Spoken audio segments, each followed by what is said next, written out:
D ಗ್ಯಾಂಗ್ನಿಂದ Renukaswamy ಭೀಕರ ಕೊಲೆ ಪ್ರಕರಣ ಸಂಬಂಧಪಟ್ಟಂತೆ ಕೊಲೆ ಕೇಸ್ನಲ್ಲಿ ದರ್ಶನ್ ಹೆಸರು ಹೊರ ಬಂದಿದ್ದೆ ನಿಜಕ್ಕೂ ರೋಚಕ. ಯಾವ ರೀತಿ ಅವರ ಹೆಸರು ಹೊರ ಬಂತು? ಮಾಸ್ಟರ್ ಮೈಂಡ್ ಹೆಸರು ಬಾಯ್ಬಿಡಿಸೋಕೆ ಖಾಕಿ ಸುಸ್ತು ಪ್ರಕರಣದ ಸರೆಂಡರ್ ಡೀಲ್ನಲ್ಲೇ ಹೊರ ಬಿದ್ದಿತ್ತು ಕೇಸ್. ಅವರ ಹೆಸರು ಹೇಗೆ ಹೊರಗಡೆ ಬಂತು? ಯಾರು ಅವರ ಹೆಸರು ಹೇಳಿದ್ದು? ಈ ರೀತಿಯಾದಂತಹ ಹತ್ತಾರು ಪ್ರಶ್ನೆಗಳು ಪ್ರತಿಯೊಬ್ಬರಲ್ಲೂ ಕೂಡ ಇರುತ್ತೆ. 10 ಗಂಟೆಗಳ ವಿಚಾರಣೆಯಲ್ಲಿ ಬಂದಿತ್ತು ದರ್ಶನ್ ಅವರ ಹೆಸರು. ತಕ್ಷಣನೇ ಬಂದಿಲ್ಲ, 10 ಗಂಟೆಗಳ ವಿಚಾರಣೆಯನ್ನ ಮಾಡಿದ್ದಾರೆ ಪೊಲೀಸರು. ಆ ಸಂದರ್ಭದಲ್ಲಿ ದರ್ಶನ್ ಅವರ ಹೆಸರು ಹೊರ ಬಂದಿದ್ದು. ಅಲ್ಲಿವರೆಗೂ ಕೂಡ ದರ್ಶನ್ ಇದ್ದಾರೆ ಈ ಪ್ರಕರಣದಲ್ಲಿ ಅನ್ನೋದೇ ಗೊತ್ತಿರಲಿಲ್ಲ. ವಿಸ್ತಾರ ನ್ಯೂಸ್ ನಲ್ಲಿ ದಿ ಗ್ಯಾಂಗ್ ನ ಮತ್ತೊಂದು ಎಕ್ಸ್ಕ್ಲೂಸಿವ್ ಸುದ್ದಿಯನ್ನ ನಿಮ್ಮ ಮುಂದೆ ಇಡ್ತೀವಿ. ಯಾವ ರೀತಿ ದರ್ಶನ್ ಅವರ ಹೆಸರು ಹೊರಗಡೆ ಬಂತು ಅಂತ. ಏಕಾಏಕಿ ಆ ಆರೋಪಿಗಳು ದರ್ಶನ್ ಹೆಸರು ಹೇಳಿರ್ಲಿಲ್ಲ. ಪೊಲೀಸರು ವಿಚಾರಣೆ ಮಾಡಿದಾಗ 10 ಗಂಟೆ ವಿಚಾರಣೆ ಮಾಡಿದಾಗ ಆಮೇಲೆ ಅವರ ಹೆಸರು ಹೊರಗಡೆ ಬಂದಿದೆ. ಹಂತಕ ಪಡೆಯಿದ್ದ ಶನಿವಾರ ರೇಣುಕಾಸ್ವಾಮಿ ಮರ್ಡರ್ ನಡೆದಿತ್ತು. ಅದರ ಬಳಿಕ ಸೋಮವಾರ 4 ಆರೋಪಿಗಳು ಏನಿದ್ರು ಅವರು ಸರೆಂಡರ್ ಆಗ್ತಾರೆ. ಏಕಾಏಕಿ ಅವರು ಹೆಸರನ್ನ ಹೇಳಿಲ್ಲ. ಪೊಲೀಸರಿಗೆ ಒಂದ್ ಸ್ವಲ್ಪ ಅನುಮಾನ ಬಂತು. ಸೋಮವಾರ 4 ಆರೋಪಿಗಳನ್ನ ಸರೆಂಡರ್ ಮಾಡ್ತಾರೆ. ಹಣಕಾಸಿನ ವಿಚಾರಕ್ಕೆ ಕೊಲೆ ಎಂದು ಹಂತಕರು ಸರೆಂಡರ್ ಆಗ್ತಾರೆ. ಕಾರ್ತಿಕ್, ನಿಖಿಲ್, ಕೇಶವ್, ರಾಘವೇಂದ್ರ ಈ 4 ಜನ ಸರೆಂಡರ್ ಆಗ್ತಾರೆ. ಎಷ್ಟೇ ವಿಚಾರಣೆ ಮಾಡಿದ್ರು ಕೂಡ ಬಾಯ್ಬಿಟ್ಟಿರಲಿಲ್ಲ ಗ್ಯಾಂಗ್. ಪೊಲೀಸರ ಅಸ್ಲಿ ಟ್ರೀಟ್ಮೆಂಟ್ ನಲ್ಲಿ ಇಬ್ಬರ ಹೆಸರು ಬೆಳಕಿಗೆ ಬಂದಿದೆ. ರಾತ್ರಿ ಪ್ರದೋಷ್, ವಿನಯನ್ನ ಹೆಸರು ಹೇಳಿದ್ರು ಆರೋಪಿಗಳು. ಇಬ್ಬರ ಹೆಸರು ಹೊರಗಡೆ ಬಂತು. ತಕ್ಷಣ ಬರಲಿಲ್ಲ, ದರ್ಶನ್ನ ಹೆಸರು ಬರಲಿಲ್ಲ.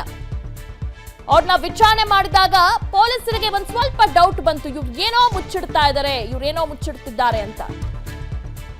ಪ್ರದೋಷ್ ಮತ್ತು ವಿನಯ್ ಹೆಸರನ್ನ ಹೇಳ್ತಾರೆ ಆರೋಪಿಗಳು. ಆ 4 ಜನ ಯಾರ ಮೊದಲು ಸರೆಂಡರ್ ಆಗ್ತಾರಲ್ಲ, ಆ 4 ಜನರು ರಾತ್ರಿ ಪ್ರದೋಷ್ ಮತ್ತು ವಿನಯ್ ಹೆಸರು ಹೇಳ್ತಾರೆ ಆರೋಪಿಗಳು.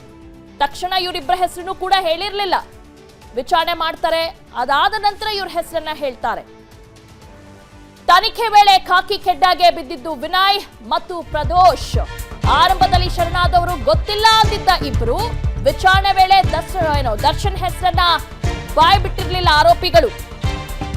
ಕೊನೆಯವರೆಗೂ ಕೂಡ ದರ್ಶನ್ ಹೆಸರು ಬಾಯ್ ಬಿಟ್ಟಿರ್ಲಿಲ್ಲ. ಮೊದಲು 4 ಜನ ಆರೋಪಿಗಳನ್ನ ಸರೆಂಡರ್ ಆದ ನಂತರ ಇಬ್ಬರ ಹೆಸರನ್ನ ಹೇಳ್ತಾರೆ ಆ 4 ಆರೋಪಿಗಳು. ಅದಾದ ನಂತರ ಆ 2 ಆರೋಪಿಗಳನ್ನು ಕೂಡ ಬಂಧಿಸ್ತಾರೆ ಪೊಲೀಸರು. ಅವರು ಕೂಡ ದರ್ಶನ್ ಹೆಸರನ್ನ ಬಾಯ್ ಬಿಟ್ಟಿರ್ಲಿಲ್ಲ. ಖಾಕಿ ತೀವ್ರ ಎಂಕ್ವೈರಿ ಬಳಿಕ ಪವಿತ್ರ ಗೌಡ ಹೆಸರು ಬೆಳಕಿಗೆ ಬರುತ್ತೆ.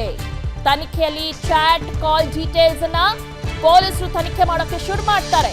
ಕೂಡಲೇ ಕಮಿಷನರ್ಗೆ ವಿಷಯವನ್ನ ಮುಟ್ಟಿಸ್ತಾರೆ ಡಿಸಿಪಿ ಗಿರೀಶ್. ಏನ್ ಮಾಡ್ಬೇಕು ಅಂತ ಪ್ರಕರಣದ ಗಂಭೀರ ಅರಿತು ದರ್ಶನ್ ಬಂಧನಕ್ಕೆ ಸೂಚನೆಯನ್ನ ಕೊಡ್ತಾರೆ ಕಮಿಷನರ್. ಯಾಕಂದ್ರೆ ಈ ಒಂದು ಪ್ರಕರಣ ಇಷ್ಟು ಜನ ಆರೋಪಿಗಳಿದ್ದಾರಲ್ಲ, ಅವ್ರು ಹೇಗೆ ಅರೆಸ್ಟ್ ಆದ್ರು ಅನ್ನೋದ್ರ ಬಗ್ಗೆ ನಿಮ್ಮ ಮುಂದೆ ಇಡ್ತಾ ಇದೀವಿ ಡೀಟೇಲ್ಸ್ ಅನ್ನ. ಮೊದಲು 4 ಜನ ಏನಿದ್ರು ಈ ಪ್ರಕರಣದಲ್ಲಿ, ಆ 4 ಜನರು ಸರೆಂಡರ್ ಆಗ್ತಾರೆ ಏಕಾಏಕಿ. ನಾವು ಈ ತರ ಮಾಡಿದೀವಿ ಅಂತ ಪೊಲೀಸರು ಅವರನ್ನ ತನಿಖೆ ಮಾಡಿದಾಗ ಇಬ್ಬರ ಹೆಸರು ಹೊರಗಡೆ ಬರುತ್ತೆ. ಅದು ಪ್ರದೋಷ್ ಮತ್ತು ವಿನಯ್. ಅದಾದ ನಂತರ ಅವರಿಬ್ಬರನ್ನ ಬಂಧಿಸ್ತಾರೆ. ಆ ಸಂದರ್ಭದಲ್ಲಿ ಅವರನ್ನ ತನಿಖೆ ಮಾಡಿದಾಗ ಪವಿತ್ರ ಹೆಸರು ಕೇಳಿ ಬರುತ್ತೆ.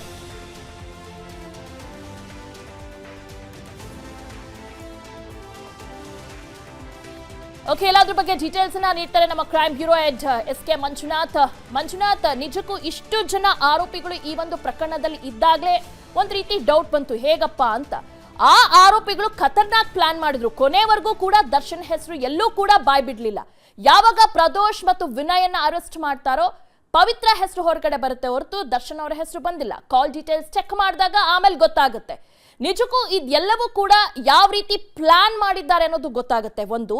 ಮತ್ತು ದರ್ಶನ್ ಹೆಸರು ಬರಬಾರ್ದು ಅಂತಾನೆ ಇಲ್ಲಿ ಸಾಕಷ್ಟು ಒಂದು ಡೀಲ್ ಮಾಡಿದ್ದಾರೆ ಅನ್ನೋದೇ ಗೊತ್ತಾಗುತ್ತೆ ಮೇಲ್ನೋಟಕ್ಕೆ, ಅಲ್ವಾ?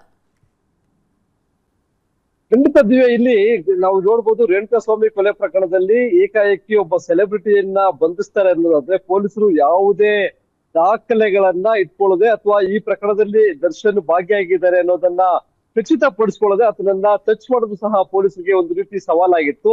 ಇಲ್ಲಿ ಈಗ ಅದನ್ನ ಭೇದಿಸಿದಂತ ಪೊಲೀಸರು ಅಂತಿಮವಾಗಿ ಈ ಪ್ರಕರಣದಲ್ಲಿ ದರ್ಶನ್ ಅನ್ನ ಬಂಧಿಸ್ತಕ್ಕಂಥದ್ದು. ಆದ್ರೆ ದರ್ಶನ್ ಈ ಕೃತ್ಯದಲ್ಲಿ ಭಾಗಿಯಾಗಿದ್ದಾನೆ ಅನ್ನೋದನ್ನ ಪತ್ತೆ ಹಚ್ಚೋದಕ್ಕೆ ಪೊಲೀಸರು ತೆಗೆದುಕೊಂಡಂತಹ ಸಮಯ, ಜೊತೆಗೆ ಆರೋಪಿಗಳು ಏನ್ ಶರಣಾಗಿದ್ರು ಅವರು ತೆಗೆದುಕೊಂಡಂತಹ ಸಮಯ ಬರೋಬ್ಬರಿ 10 ಗಂಟೆಗಳ ಕಾಲ. ಮೊದಲಿಗೆ ರೇಣುಕಾ ಸ್ವಾಮಿಯ ಕೊಲೆ ಆಗ್ತಕ್ಕಂಥದ್ದು ಶನಿವಾರ ಸಂಜೆ 6 ಗಂಟೆ ಸುಮಾರಿಗೆ ಆಗುತ್ತೆ. ಭಾನುವಾರ ಬಾಡಿ ಸಿಗುತ್ತೆ. ನಂತರ ಸೋಮವಾರ ಸಂಜೆ ಬಂದು 4 ಜನ, ಯಾರು ರಾಘವೇಂದ್ರ, ಕೇಶವಮೂರ್ತಿ, ನಿಖಿಲು ಮತ್ತೆ ಕಾರ್ತಿಕ್ ಅಲಿಯಾಸ್ ಕಪ್ಪೆ ಅಂತಕ್ಕಂತ ಒಟ್ಟು 4 ಜನ ಆರೋಪಿಗಳು ಶರಣಾಗ್ತಾರೆ. ಇಲ್ಲಿ ಶರಣಾಗಿದ್ದಾರೆ ಅಂತಕ್ಕಂತ ಸುದ್ದಿ ತಿಳಿದ ಕೂಡಲೇ ಬೆಂಗಳೂರು ನಗರ ಪೊಲೀಸ್ ಆಯುಕ್ತರು ಒಂದು ವಿಶೇಷವಾಗಿ ಡಿಸಿಪಿ ಗಿರೀಶ್ ಅವರಿಗೆ ಒಂದು ಸೂಚನೆಯನ್ನ ಕೊಡ್ತಾರೆ. ಇಲ್ಲಿ ಏನೋ ಒಂದ್ ಸ್ವಲ್ಪ ಅನುಮಾನ ಇದೆ, ಯಾರು ಸಹ ಶರಣಾಗೋದಿಲ್ಲ, ಹಾಗಾಗಿ ಖುದ್ದು ಸ್ಥಳಕ್ಕೆ ಹೋಗಿ ನೀನೇ ವಿಚಾರಣೆಯನ್ನ ಮಾಡ್ಬೇಕು ಅನ್ನೋ ನಿಟ್ಟಿನಲ್ಲಿ ಡಿಸಿಪಿ ಗಿರೀಶ್ ಅವರಿಗೆ ಬೆಂಗಳೂರು ನಗರ ಪೊಲೀಸ್ ಆಯುಕ್ತರು ಅಂತ ಬಿ ದಯಾನಂದ್ ಅವರು ಒಂದು ಸೂಚನೆಯನ್ನ ಕೊಡ್ತಾರೆ. ಹಾಗೆ ಸೂಚನೆ ಪಡೆದಂತ ಗಿರೀಶ್ ಅವರು ಸ್ಪಾಟ್ಗೆ ಹೋಗ್ತಾರೆ. ಕಾಮಾಕ್ಷಿಪಾಳ್ಯ ಪೊಲೀಸ್ ಠಾಣೆಯಲ್ಲಿ ಕುತ್ಕೊಂತಾರೆ. ಶರಣಾದಂತ 4 ಜನ ಆರೋಪಿಗಳನ್ನ ತೀವ್ರ ವಿಚಾರಣೆಗೆ ಒಳಪಡಿಸ್ತಾರೆ. ಆದ್ರೆ ಅವರು ಮೊದಲೇ ಫಿಕ್ಸ್ ಆಗಿರ್ತಾರೆ, ನಾವು ದರ್ಶನ್ ಅನ್ನೋ ಹೆಸರನ್ನ ಇಲ್ಲಿ ಪ್ರಸ್ತಾಪ ಮಾಡಬಾರ್ದು ಅನ್ನೋ ನಿಟ್ಟಿನಲ್ಲಿ.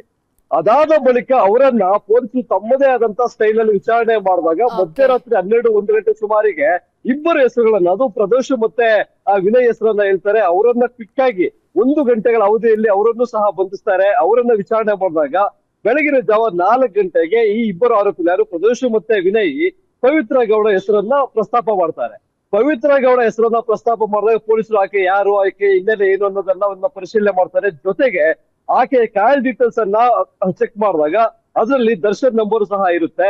ಕೂಡಲೇ ಅಂತಹ ಸಮಯದಲ್ಲಿ ಅರ್ಲಿ ಮಾರ್ನಿಂಗ್ ಹೋಗಿ ಪವಿತ್ರ ಗೌಡರನ್ನು ಸಹ ವಿಚಾರಣೆ ಮಾಡಿದಾಗ ಏನು ಇಲ್ಲಿ ಈ ಒಂದು ಪ್ರಕರಣದಲ್ಲಿ ದರ್ಶನ್ ಪಾತ್ರ ಏನಿತ್ತು, ಈ ರೇಣುಕಾ ಸ್ವಾಮಿ ಕೊಲೆ ಮಾಡೋದಕ್ಕೆ ಇಷ್ಟು ದಿನಗಳಿಂದ ಪ್ಲಾನ್ ಮಾಡಿದ್ರು, ದರ್ಶನ್ ಯಾರ್ಯಾರನ್ನ ಸಂಪರ್ಕ ಮಾಡಿದ್ರೆ ಇವೆಲ್ಲವನ್ನ ಖಚಿತಪಡಿಸಿಕೊಂಡು ಡಿಸಿಪಿ ಗಿರೀಶ್ ಜೊತೆಗೆ ಎಸಿಪಿ ಚಂದನ್ ಅವರು ಅಂತಿಮವಾಗಿ ಬೆಂಗಳೂರು ಪೊಲೀಸ್ ಕಮಿಷನರ್ಗೆ ಬೆಳಗಿನ ಜಾವ 5 ಗಂಟೆಗೆ ಕಾರ್ಯ ಮಾಡ್ತಾರೆ. ಆ ಸಂದರ್ಭದಲ್ಲಿ ಏನ್ ಈ ಪ್ರಕರಣದ ಗಂಭೀರತೆಯನ್ನ ಸಹ ಸಂಪೂರ್ಣವಾಗಿ ವಿವರವಾಗಿ ಕಮಿಷನರ್ ಗಮನಕ್ಕೆ ತರ್ತಾರೆ. ಆಗ ಕಮಿಷನರ್ ಒಂದು 10 ನಿಮಿಷಗಳ ಕಾಲಾವಕಾಶವನ್ನ ತೆಗೆದುಕೊಂಡು ನಾನು ಮತ್ತೆ ಕಾಲ್ ಬ್ಯಾಕ್ ಮಾಡ್ತೀನಿ ಅಂತಕ್ಕಂಥ ಒಂದು ಸೂಚನೆಯನ್ನ ಕೊಡ್ತಾರೆ. ನಂತರ ಕರೆ ಮಾಡ್ತಕ್ಕಂತ ನಗರ ಪೊಲೀಸ್ ಆಯುಕ್ತರು ಏನು ಈ ಒಂದು ಟೀಮ್ ಇತ್ತು ಅದಕ್ಕೆ ಗೋಹೆಡ್ ಅಂತಾರೆ, ದರ್ಶನ್ ಅನ್ನ ಬಂಧಿಸಬೇಕು ಅಂತಕ್ಕಂತ ಒಂದು ಸೂಚನೆಯನ್ನ ಕೊಡ್ತಾರೆ. ಹಾಗೆ ಸೂಚನೆ ಪಡೆದಂತಹ ಪೊಲೀಸರ ತನಿಖಾ ತಂಡ ನೇರವಾಗಿ ಮೈಸೂರಿಗೆ ತೆರಳಿ ದರ್ಶನ್ ಅನ್ನ ಬಂಧನ ಮಾಡ್ಕೊಂಡ್ ಬರ್ತಕ್ಕಂಥದ್ದು. Divya, okay, thank you Manjunath ತಮ್ಮೆಲ್ಲ ಡೀಟೇಲ್ಸ್ಗಾಗಿ. ಅನುಕ್ಷಣದ ಸುದ್ದಿಗಳಿಗಾಗಿ Vistara news YouTube channel subscribe ಮಾಡಿ. ಹೊಸ ಸುದ್ದಿಗಳ ನೋಟಿಫಿಕೇಶನ್ಗಾಗಿ ಬೆಲ್ ಐಕಾನ್ ಕ್ಲಿಕ್ ಮಾಡಿ. ಲೇಟೆಸ್ಟ್ ಅಪ್ಡೇಟ್ಸ್ಗಾಗಿ www.vistaranews.com ವೆಬ್ಸೈಟ್ಗೆ ವಿಸಿಟ್ ಮಾಡಿ. ಅಂಗೈಯಲ್ಲೇ ಜಗತ್ತಿನ ಸುದ್ದಿ ತಿಳಿಯಲು Vistara news Kannada app download ಮಾಡಿ.